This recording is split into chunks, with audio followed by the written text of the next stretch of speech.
Hi, Rivers here again. Welcome to Rivers and his Curio shelves. I want to show you something that you have to look pretty hard to find, but there's a funny story behind it. My, my siblings all have wonderful senses of humor, and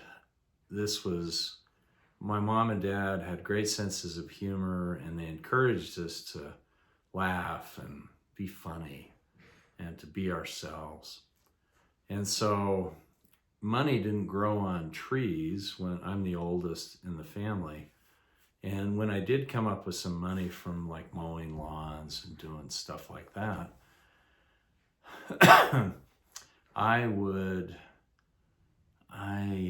like to go to the nearest 7-Eleven, which was the first 7-Eleven in the state of Utah, located on Highland Drive in about 5400 South.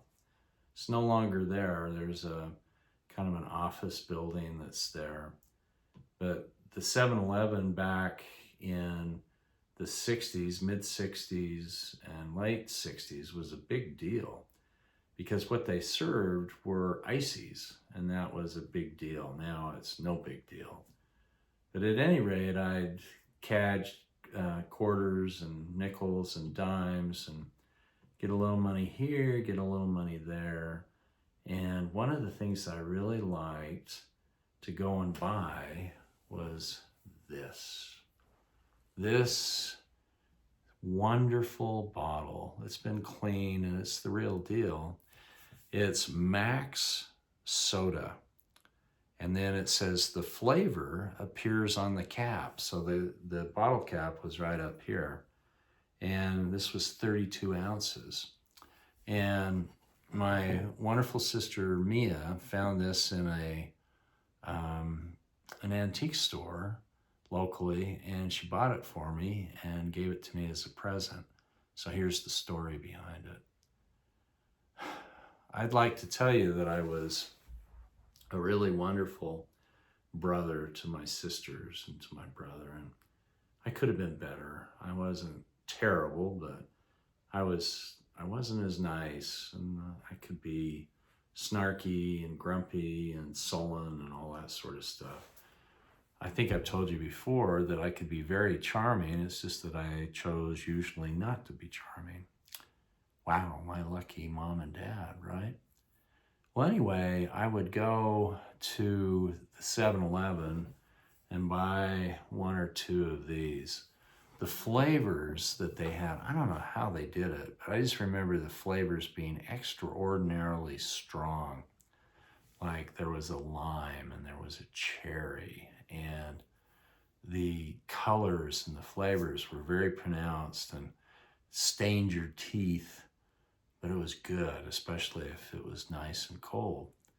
So being the non-sharing type of brother, sometimes I'd bring one of these back full of, say, cherry soda, and I would read the riot act to my sisters, and I would say, listen, I am going to mark on this with a magic marker where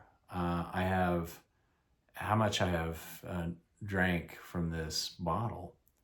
And I don't want any of you, not one of you, to take anything to drink from this, because I paid for it with my own money. So I kind of finger wagged them and all that sort of stuff. So all three of them are a little bit of smart asses.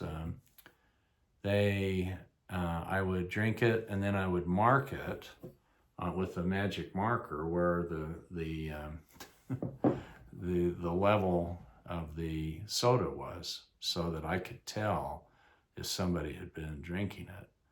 Well, my sisters probably had enough of my teenage snarkiness, and they decided to have a little bit of fun at my expense.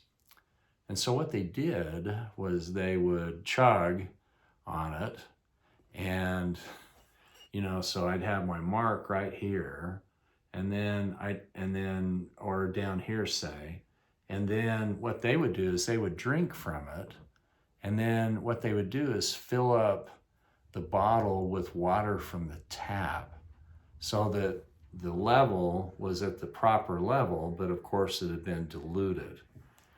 And for a little bit, I couldn't figure out what's going on. I just thought, well, how come the flavor of this Max soda is weak? It doesn't taste quite as sharp and doesn't taste quite as good.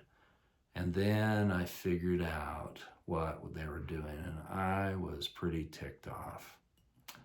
So, has there ever been a time in your life when you've been pretty ticked off at one of your brothers or sisters, or even your mom and dad?